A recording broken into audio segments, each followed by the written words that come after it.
also verified by the YouTube feed. Thank you for that, right? This time it's going to be shorter. Luckily, there's more of you, so I'm more nervous, so I'll talk faster so we can get through it a little quicker.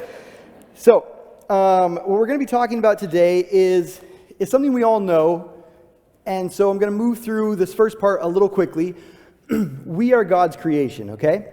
If you're here just exploring Christianity, you may not believe that, but for the majority of us, that is our belief. That's why we're here.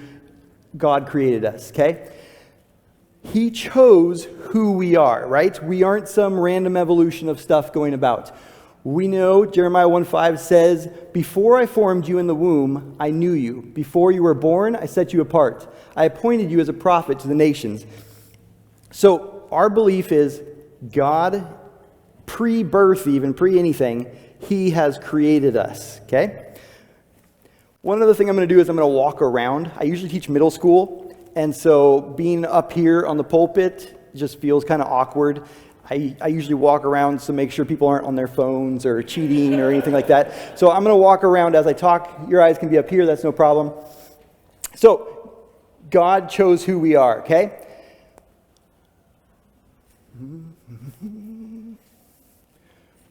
Every time. This is like my nightmare, and so every time it always happens.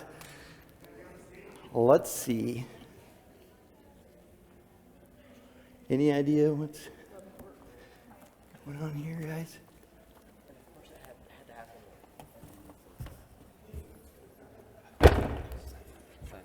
You got it? Cool.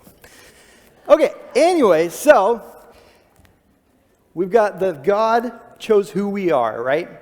He created us. Ultimately, it's up to Him. Oh, good. There we are. Go one back. Do I have control over this now? Maybe. Okay. So basically, this is a AI representation of all the different things, right? But who we are is defined by a lot of different things, right? There's a whole bunch of things that go on to make us who we are. There's like physical things. There's also the way our brain works. Neurodiversity, right? Whether introverts, extroverts, we have all these different ways of defining who we are, and there's tons of systems coming out to try to define it. It is so complex. God is way more complex. As humans we try to put it all in neat wrapped bubbles, but we can't. And then as society, we also try to say some things are bad things, and what we know is God uses anything that humans call weakness sometimes, God uses as a strength. So we can't say, God created us for a purpose, and that's just really nice, because at the end of the day, it's not about what we do, it's who He created us, and then from there, we get to make some decisions in life, but at our core, we can't say, I'm just bad. Okay, next one. Now, God also chose what you do. Go ahead and go to the next one. For we are God's... Oops. I think this is working now, maybe, and now I'm screwing it up. I'll just use this now. Nick, I think it works. We are God's handiwork, created in Christ Jesus to do good works, which God prepares in advance for us to do. Okay? So, He not only chose who we are, He also chose what we should be doing. This gives us the freedom to not have to rediscover all the complexities of life. This should give us a lot of peace, knowing this. Okay? There's all these different ideas. What are we supposed to do with our gifts, right? We have gifts He's given us. We have positions we've been put in. We have tasks to get done. We have all these things. And yet God has said, hey, I've created some stuff for you to do. I have created you a certain way that you are a part of the body, that you have jobs to do, you have things that I have given you that are important to me. And so if you don't think they're important, that doesn't really matter. It's I think they're important, so I'd like you to do these things. So as we go on, these were all AI generated. It tried to put this idea into this thing where it says, on one side, when we look at ourselves and we look at what we do, there's pride. And on the other side, there was this word I couldn't even pronounce. So I was like, I don't know. I tried to get a thing that would help me pronounce it, couldn't do it. So anyways, we're going to go, big self is the pride side, okay? But also there's another side that's called small self.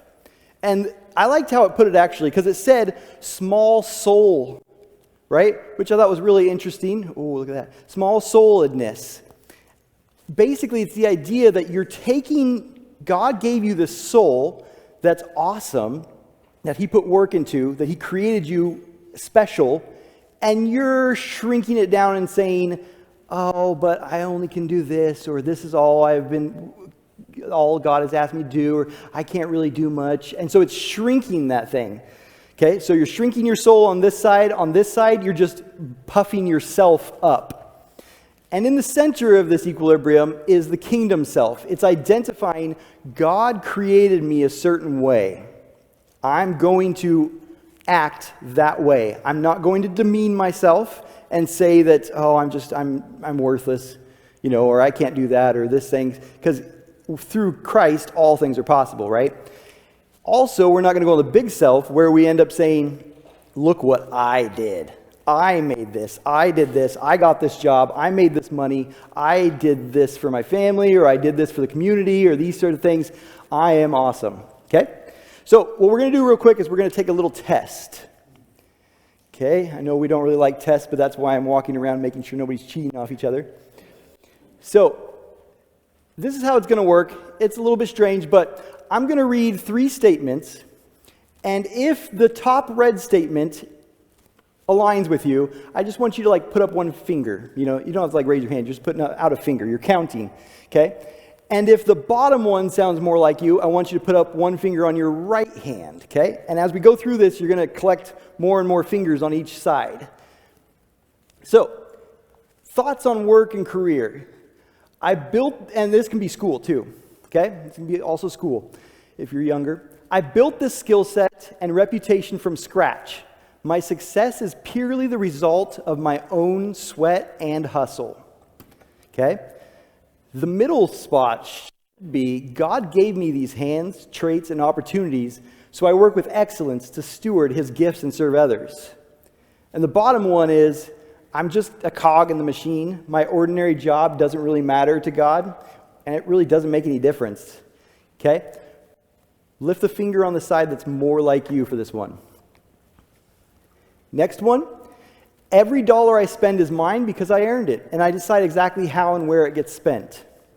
And it doesn't have to be this extreme. It can just be something along the lines of, I really like my money, and I feel like I did work for it, okay? The middle one is, my income is just God's capital on loan. I'll provide for my household faithfully and steadily invest in his kingdom. And the last one is, I've never made enough money anyways, so I'll just spend it however. Not like I'd ever have enough to make any difference or anything. Okay? Keep the fingers going. Personal criticism. People can have their opinion, but my track record speaks for itself. If that's more like you, raise a hand. It stings to hear, but if it's truth in it, I want to take it to heart and do better. I guess I just always end up, and the last one, I guess I just always end up dropping the ball and stuff like this anyway. Okay, have another finger raised. I need a spouse who fits my lifestyle and supports my ambitions so we can be a powerful team. Or, marriage is an assignment to lay down my life, love like Christ, and run a unified kingdom mission together. Or, I'm too awkward, broken, or flawed. Nobody worthwhile would ever want to build a life with me, so whoever I can get is fine. Okay, keep your hands going up. Your fingers. Okay, thoughts on helping a neighbor. I'd love to help, but I've got a mountain of my own chores this weekend, and everyone has to carry their own load. Okay, you can think of it a nice way too. A lot of people say it nicely. I had the spare tools and free afternoon, so it just made sense to go over there and lend a hand. And the last one is, I don't really want to intrude or make things weird, so it's probably better if I just mind my own business. Okay, raise your fingers for that one too. Notice the feet at this point. We've passed 5, so if you were really heavy on one side, you're going to have to start moving your toes a little bit. Okay? I put 40 hard years in, so now I'm just looking forward to quiet mornings and not having to answer anyone. Or the schedule is lighter now, which gives me more room to check in on people, mentor the younger folks, and pray. Or the world has passed me by and my useful years are done, so I'll kind of just stay out of the way.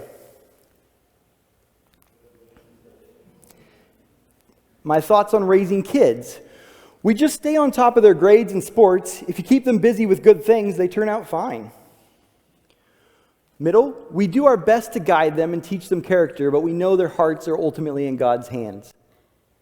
And lastly, honestly, with the internet and culture now, you just kind of cross your fingers and hope they don't go off the rails. Right? We laugh, but that's the small-mindedness of God. But it seems impossible. Okay, so dealing with friction with others. I don't really do drama. If someone's going to be difficult, I just move on.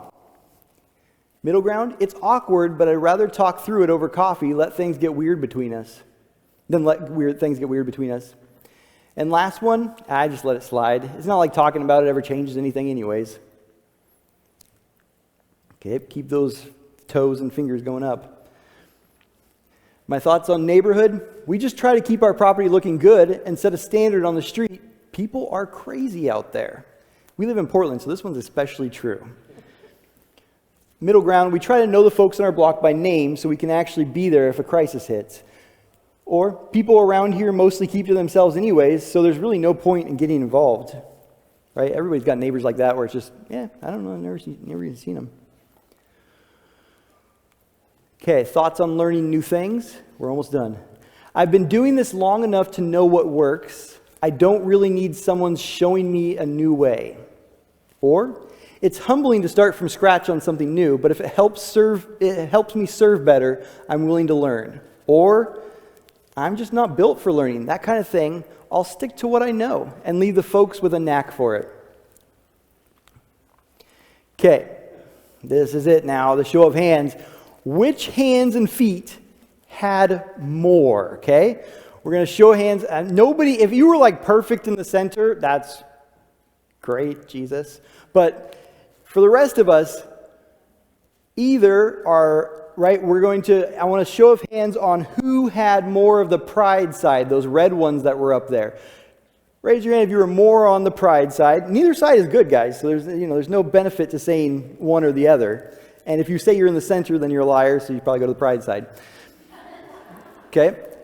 And then, now raise your hand for the small soul side, the small self side. Raise your hand if you're more on that side of things. Okay? I find myself more on the pride of life sort of things. Too much pride, definitely. So that's where I land. So, if we know this about ourselves, then the question is, how do we get onto that kingdom track? How do we find our kingdom self? How do we figure out who God intended us to be and live up to do the works He told us to do? Okay? Now, I'm going to go through different ages, but this doesn't mean that an older age might not have a younger age issue, or a middle age might have an older generation age. It doesn't really matter too much, but in typical, this is how it works. This is the young generation, okay? The young generation replaces role with identity, or they replace struggle with identity. So if you're a younger generation and you had your hand raised for the pride side, there's a good chance you're replacing role with identity. And if you rose your hand for the small soul side, there's a good chance you're looking at what's wrong and replacing that with identity. Okay, so real quick, let's say this side, right? Football player. Role, football player, which is something that just happens for a very small season, becomes identity, meaning that's who I am. And so then the pride you get is, I'm a football player, right? I do really well. If that's your role becomes your identity, now anything that goes against that causes friction, and now you're going to have a hard time. You're going to get mad at players who can't do well. You made me look bad out there, right? Stuff like that. We lost the game. I can't believe we lost the game. This is so whatever, right? Because your role was your identity. But if you're out there and you're saying, yeah, God gave me some good strength.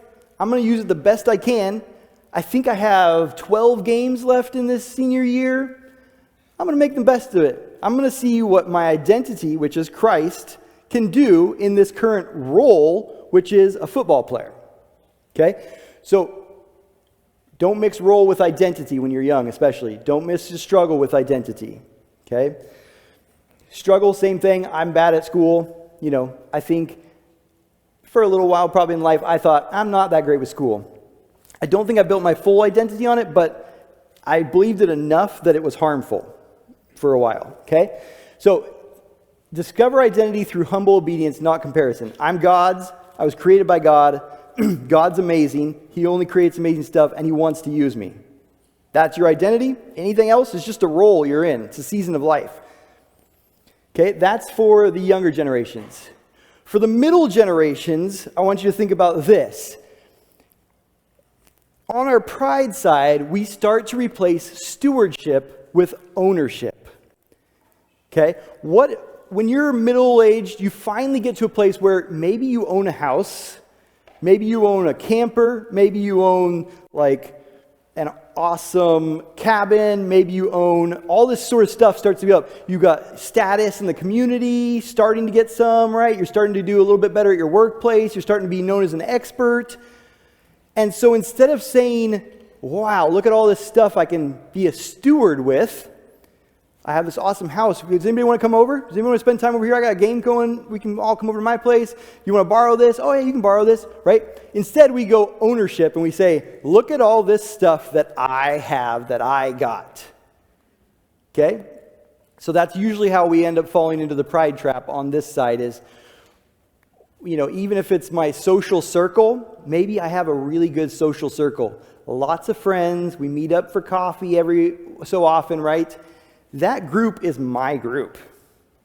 I'm not going to invite somebody else to that group. It's not like this group is God's group and it's amazing and I want to get as many people involved in it as I can. No, I enjoy just those people and that's what I want to do. Okay? It's mine. The opposite side can also start to happen in middle age, right? You replace faithfulness with resignation. Not everyone was given the house, the boat, the whatever else, all these things. There's another group of people that were not given those things, okay? They can start to feel resignation, like, hey, I missed it. I'm 45, I don't have a boat, and, or I don't have the family I wanted, I don't have the kids I wanted, I don't have this, so unfortunately, I think I might have missed it. Right? But what's actually happening is you're just replacing faithfulness with resignation. God never said it was going to be easy. Right? He said, just follow me, keep your eyes on me, just keep following me. So instead of being faithful with what God's situation God has given us, we just kind of resign. It seems easier than saying, God, what do you want me to do? What do you want me to do? Okay? So Kingdom Self deploys seasoned strength and resources for the kingdom. Basically, you do stewardship and faithfulness. Okay, then we get to the older generation, not old, just older. They begin to replace. I get some looks. Give me an interesting elders meeting, maybe. All right, replaces legacy with control. Okay, on the pride side, by the time we've been doing something for so long, we've kind of built up a legacy. We become something kind of special a lot of times, especially if you're on the pride side where you've been given a lot of outward things. It's much harder. If you were given inward things, you might end up over here, but outward things, if God gave you a lot of outward things that everybody can see. So instead of taking the legacy and allowing it to live on and be the thing that others look up to, right? Oh man, that guy was so great. He lived his life for Christ. He still lives his life for Christ. He's mentoring people. He's whatever. They try to hold on to what they created, and they go to control. And they get a little bit angry and a little bit bitter because it's like, I'm not done. This is still my legacy. I'm still working on it. It's still something that I should have control over, instead of saying, look God provided me with all this great stuff, and now he's provided me with the wisdom to keep helping others with this great stuff. Okay? So legacy, or maybe it's your family, and you're just trying to hold on to your family in such a way that is not dependent on God. It's you trying to continuously pull your kids in, trying to continuously make them do things, trying to continuously tell them what they need to do, right? That's the legacy you built was good, but now you went to control instead of going to God. The other side of it is you replace endurance with irrelevance, right?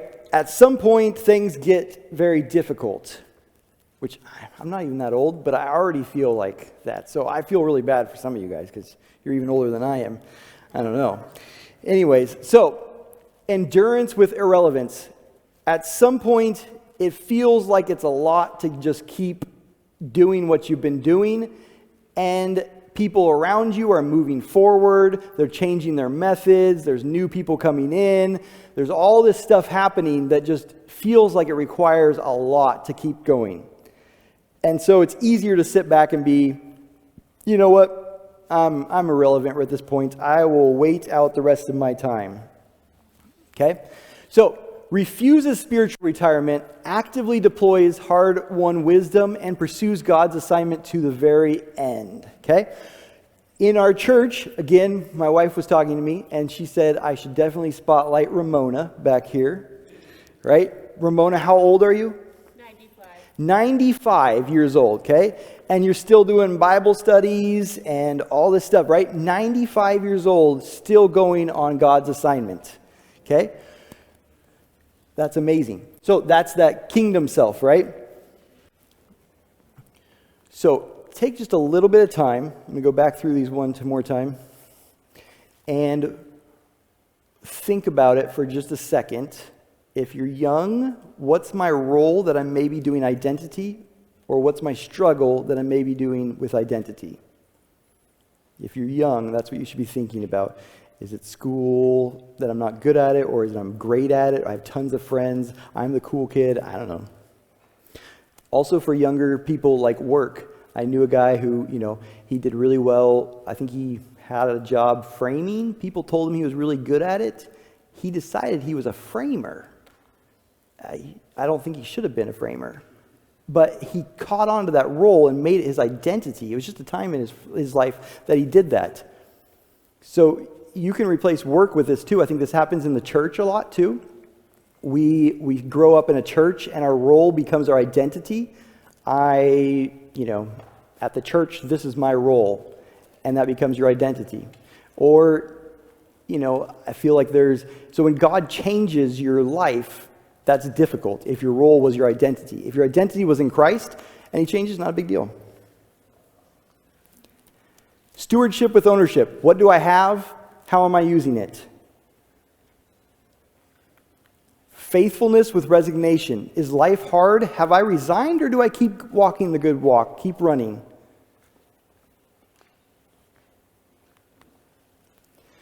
Legacy with control.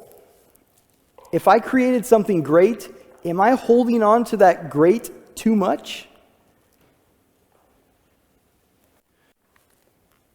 If life is getting hard, have I gone into irrelevance mode instead of endurance mode? Okay, so last thing, we'll get this on pretty quick, and I should be on somewhat track. All right. So, what do we do about it, right? We've got these ideas in your head. Hopefully you'll take these home and keep thinking about them. Maybe some of them hit hard, maybe some of them didn't. I don't know. Keep thinking about them throughout the week. That's always we can do. But for right now, the key is actually just shifting focus. And it's all, this is a thing over and over again in Christianity. We see this thing where it's like, just keep your eyes on me, right? He's walking on the water. Just keep your eyes on me. And so I would like to say there's certain things you can do, and there is certain things you can do. But realistically, the main thing is let my focus be on you. Remember, this side here, pride side, they focus too much on themselves. This side also focused too much on themselves and their weaknesses. It's just the difference of focusing on your weakness or focusing on on your strengths and thinking they're your own. Okay? So let my focus be on you. Don't let me get puffed up by my own efforts or held back by my own doubts. As I look, show me opportunities you created for me. Now, what I want you to try to do right now is habit stacking. It's the idea that we already do something and we're going to add another habit to it. Some of us brush our teeth. I should brush my teeth more. I'm not going to use that habit or else I won't be praying too often. Coffee. I don't have coffee. That one's not going to work for me. Open the refrigerator door. I would end up praying all the time. News, fake news, social media, all that stuff. Yeah, same thing. B might be a good indicator. Actually, that one might be very good. For me, that's probably a key one, right? You pull out your phone, you're like, wow, what's all going on? Oh, yeah. Lord, let my focus be on you. Don't let me get puffed up by my own efforts or held back by my own doubts. As I look, show me opportunities you created for me. That would be great. And then I don't know if I'm going to scroll after that or if I'm going to feel convicted and be like, yeah, okay, I'm not going to scroll now. But maybe we exercise or maybe we just turn the alarm clock off in the morning. Got 20 seconds to decide on one of these. It can be a different one too.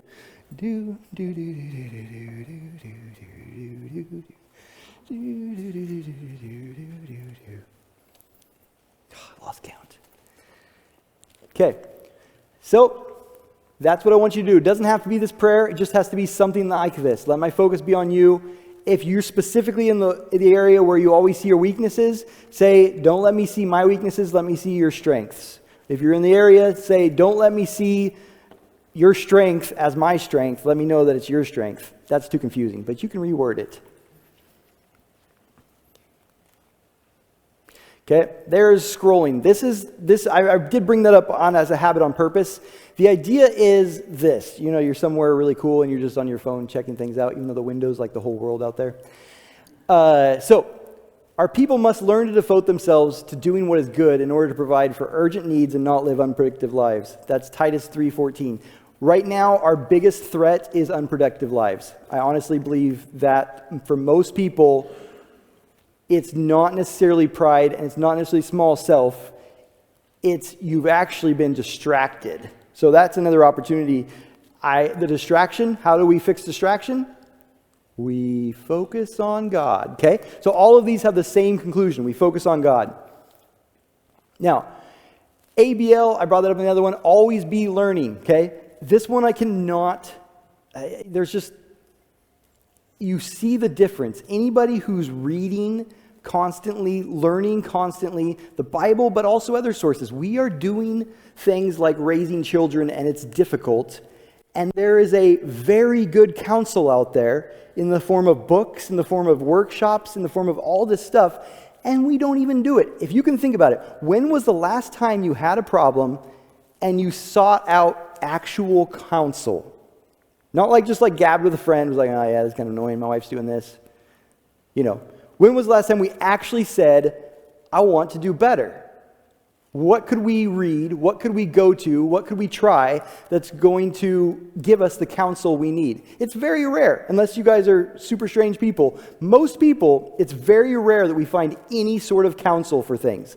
And yet there's so much out there. The books are amazing. Nobody had that in history before. Now we have it, and yet we don't even use it for the most part. So always be learning. That's the biggest thing. That will help you keep your focus in the right place. It'll help you temper your pride, and it will help you also temper how small you see yourself. And if the books are correct, they'll be saying it's because God did this. Okay, that's it. This is your takeaway, though. For this week, I have my habit, I have my prayer, and I'm going to try to keep that up. And whatever else I learned, great. If you can take that and you can do something with it, awesome. But this is a launching point. The habit and the prayer. So we're going to pray this real quick as the worship team comes up. Lord, let my focus be on you. Don't let me get puffed up or find pride of life or any of this sort of stuff. I pray that you would give me understanding that your strength is in me, that you were the creator of me, that I am something special because you created me, Lord. As we go throughout our week, help us to remember this. Help us to take action towards that middle ground, Lord, that says